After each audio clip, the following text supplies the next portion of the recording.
on va partager un petit peu sur le parcours du futur CHU. Donc, essayer de vous expliquer en quoi les médecins, je pense, on a eu une importance particulière donc à être présent tout au long des étapes. Alors, Suzy Duflot, vous l'avez eu ce matin. Je pense qu'elle vous a fait un peu l'historique. Ça me permettra de gagner un peu de temps. Elle a dû vous dire que tout ça, c'est une longue histoire qui a commencé dans les années 90 avec Bastaro et Berchel. Je les appelle pas comme ça parce que je les connais bien, donc je ne suis pas de Salam Alaikum. Dans les années 2000, avec le Pauline Kangambega. Donc tout ça, ça a été des longs débats où les médecins ont largement contribué à valider ou pas les scénarios de l'époque. Elle a dû vous raconter. Ensuite, il y a la date fatidique de 2010 qui a quand même bouleversé les choses. Quand il y a eu 260 000 morts à Haïti sur un tremblement de terre de grande envergure, c'est sûr que ça a motivé Xavier Bertrand à l'époque pour valider avec les pouvoirs publics que c'était peut-être une bonne idée de changer le CHU de la Guadeloupe. Et donc avec Salin et M. Houssel à l'époque, qui avait déjà anticipé en achetant 2 parcelles du futur CHU, donc le débat capacitaire a été très, très intense.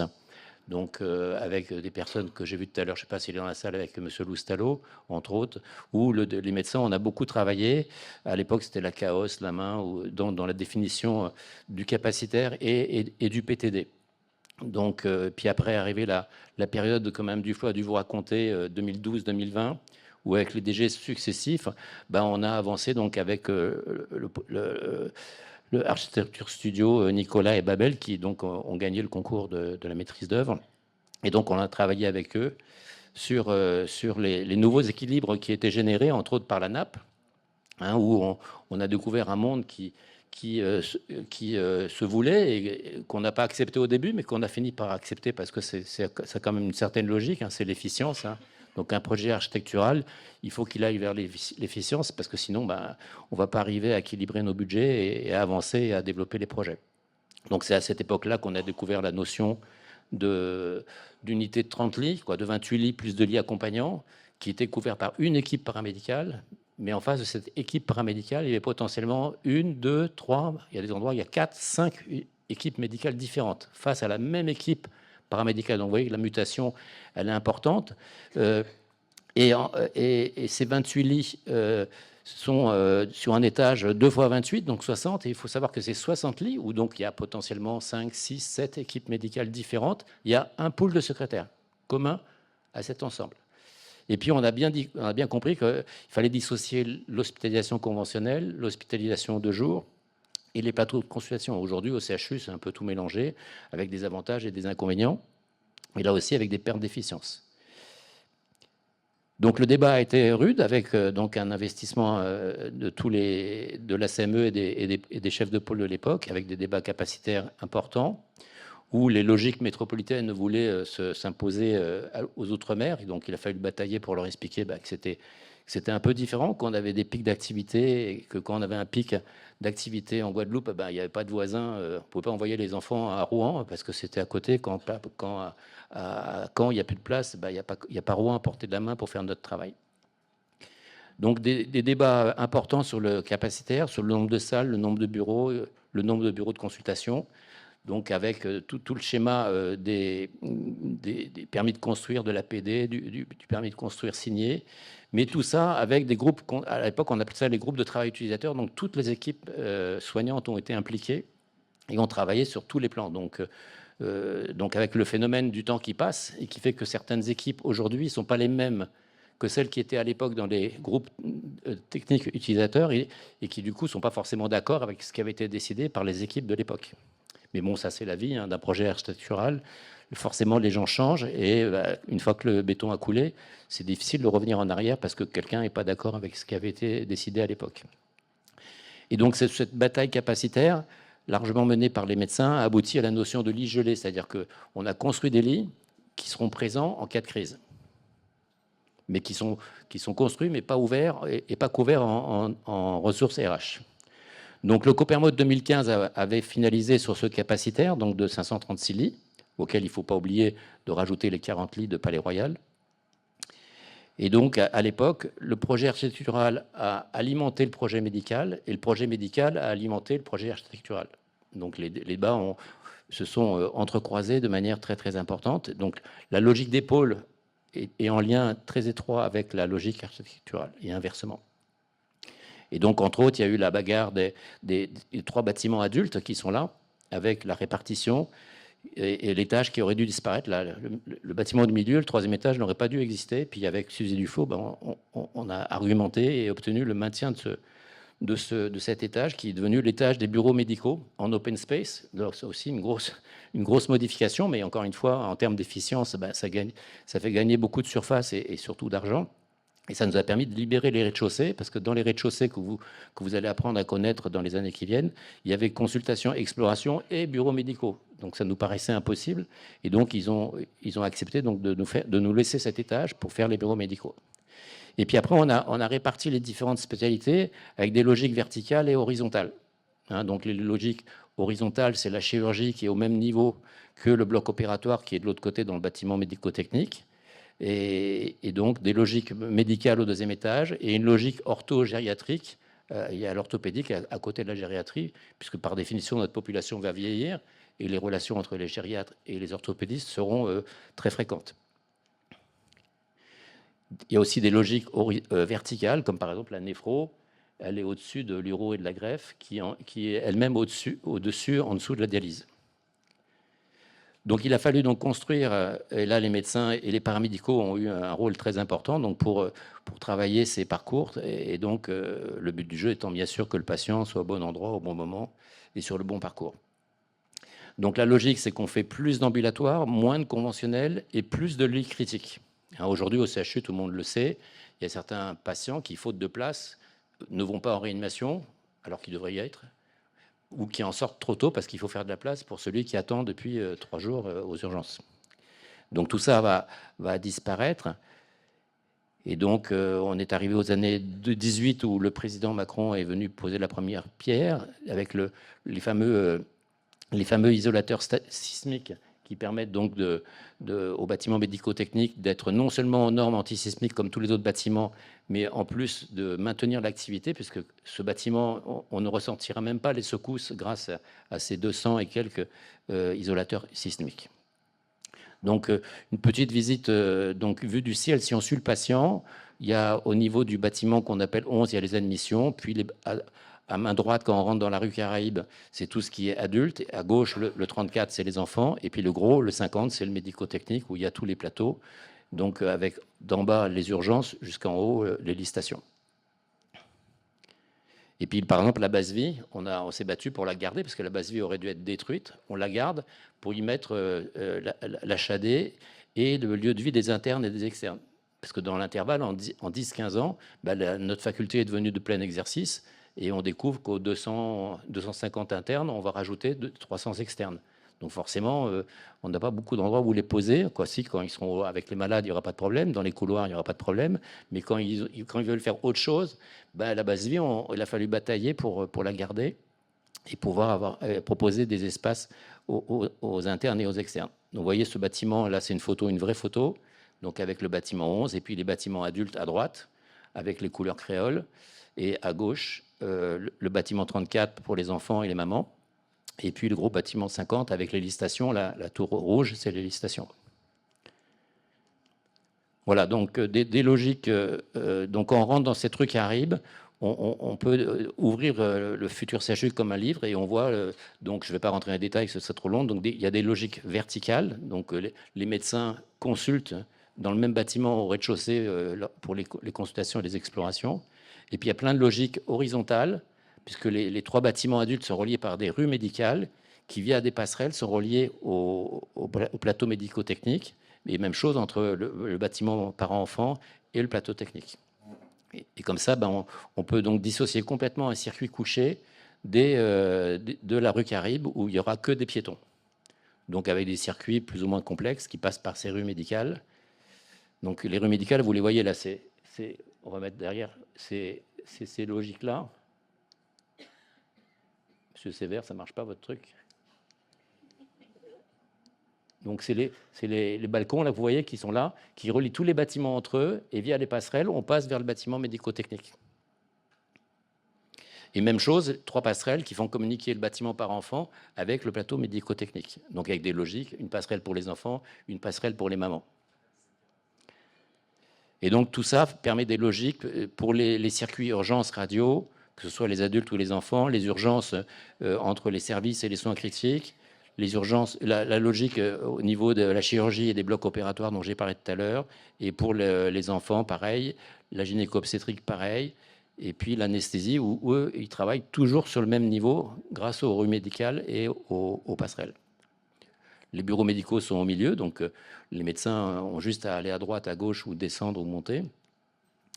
Et donc tout ça pour aboutir donc à un capacitaire qui sera égal au capacitaire qu'on avait avant l'incendie. Donc on va récupérer donc un hôpital comme avant l'incendie. En gros, ça veut dire qu'on aura le jour de l'ouverture, on aura 89 lits de plus qu'aujourd'hui. Donc forcément, de quoi augmenter notre activité programmée, puisqu'aujourd'hui, on fait les urgences parce qu'on ne peut pas faire autrement, et avec la place qui reste, on essaie de faire du programmé le plus possible. L'ambulatoire va pas augmenter, mais il va se structurer dans des hôpitaux de jour mutualisés pour la médecine, la chirurgie, l'onco-hématologie. Donc il y a un étage dédié au cancer avec un gros plateau d'onco-hématologie. Le SAS sera mis en place. Et puis les plateaux de consultation, les urgences, je vais passer. Donc quelques images pour vous montrer que les couloirs des différents services, ça va ressembler à ça. Les faux plafonds sont encore ouverts parce qu'il y a encore des câbles à passer. Et ça, c'est la chambre, donc avec tout ce qu'il y a de technologie possible. 62% des lits seront en chambre individuelle, ce qui est largement au-dessus du ratio d'aujourd'hui. Et il y a des chambres obèses, PMR, donc qui permettent donc aux soignants d'emmener les patients dans la salle de bain grâce aux rails que vous voyez, qui permettent de déplacer les patients à problème sans se casser le dos. Les halls sont beaucoup plus spacieux. Il y a une cafétéria dans la rue et tout, y compris le -1, est autour des patios et donc avec la lumière du jour. Donc il n'y aura plus de zone borgne. Et puis en ce moment, donc, on installe les équipements lourds. Donc ça, c'est le nouveau accélérateur le TrueBeam. Là, c'est les IRM qui sont en cours d'installation. Et puis plein d'innovations, mais qui ont un intérêt. Donc le SI, je passe, est conséquent, donc avec une enveloppe de 50 millions d'euros. La pharmacie sera modernisée, donc avec des robots des robots de stockage et de dispensation. Le but étant pas de réduire les effectifs, le but, c'est que les préparateurs soient là où on les attend, c'est-à-dire dans les services, pas à sortir des cartons et des boîtes. C'est pas leur métier, donc grâce à ce robot, on pourra les redéployer dans les services. Avec ce genre de robot. Même chose, les pneumatiques, c'est pas pour licencier des personnels qu'on met des pneumatiques. Si on met des pneumatiques, c'est pour que le soignant, au lieu de passer un quart d'heure à aller emmener les tubes au laboratoire, il reste avec le malade et tout passe par les tuyaux.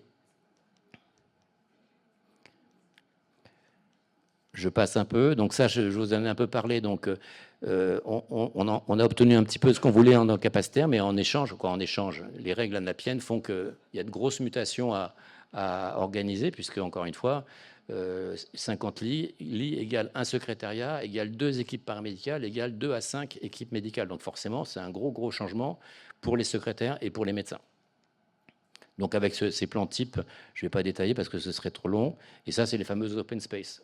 Donc dans le futur CHU, les chefs de service ont un bureau à une place. Tous les autres, ils sont dans des bureaux. Vous voyez, il y a 12 places par bureau. Le principe étant que, par définition, un médecin, il n'est pas payé pour être dans le bureau. Donc, théoriquement, 60% des médecins sont dans un coin de l'hôpital et les 20%, ils ont largement de quoi se poser. Ça veut dire que les médecins n'auront éventuellement pas un poste par médecin. Il y aura 10 postes et celui qui rentre, il s'installe sur le bureau vacant et il ouvre sa session. Ils sont assez grands.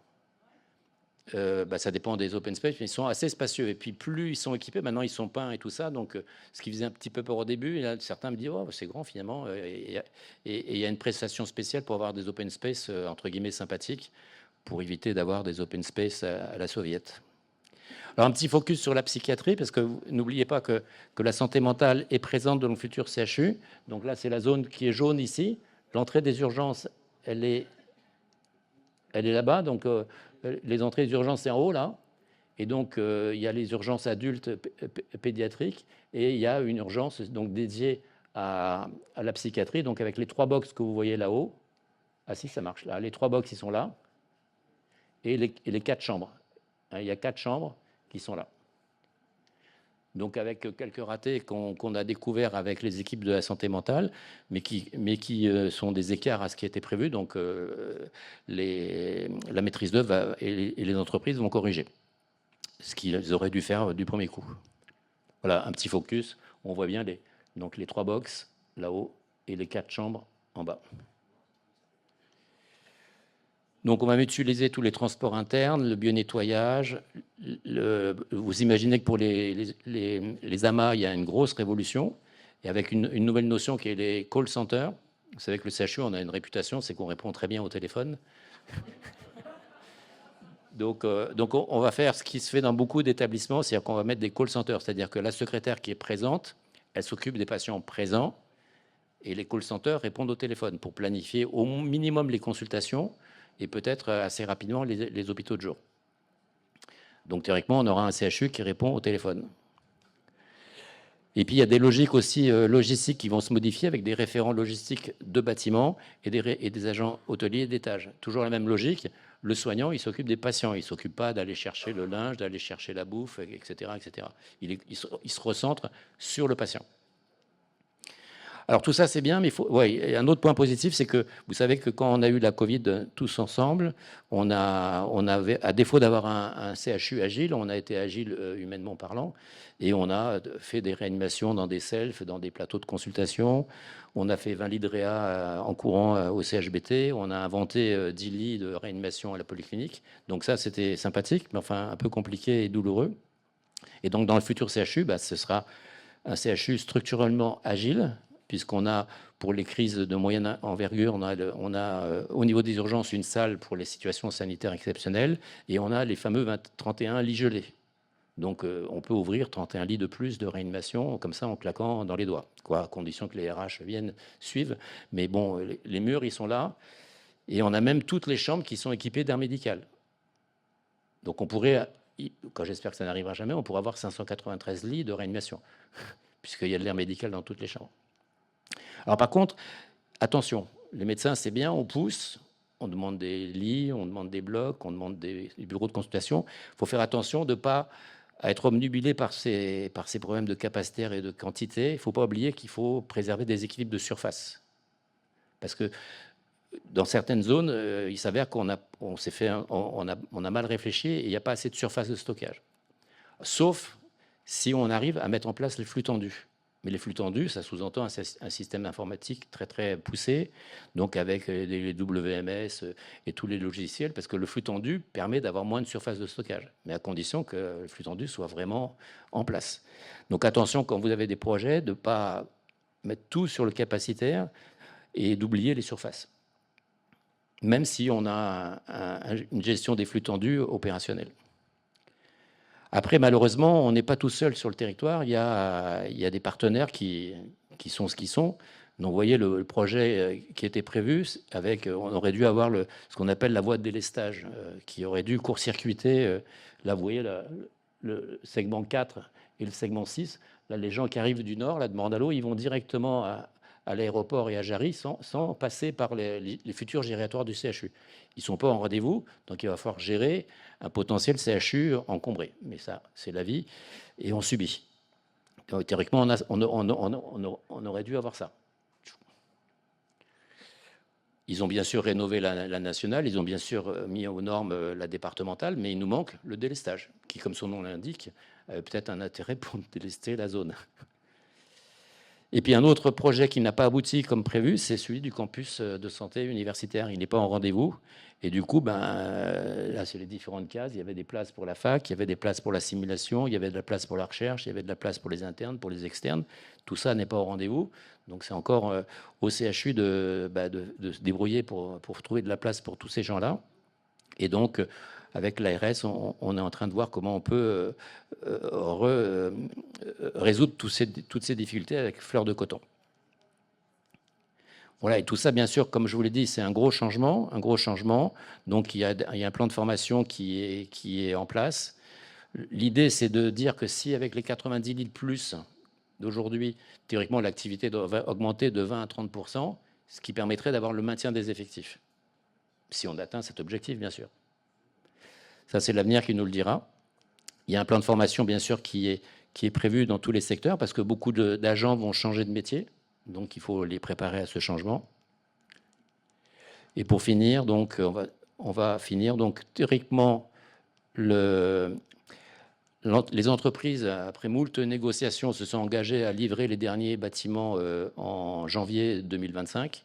Et donc, si tout va bien, après une marche à blanc de quelques mois, on espère déménager en mai-juin prochain, 25. Voilà.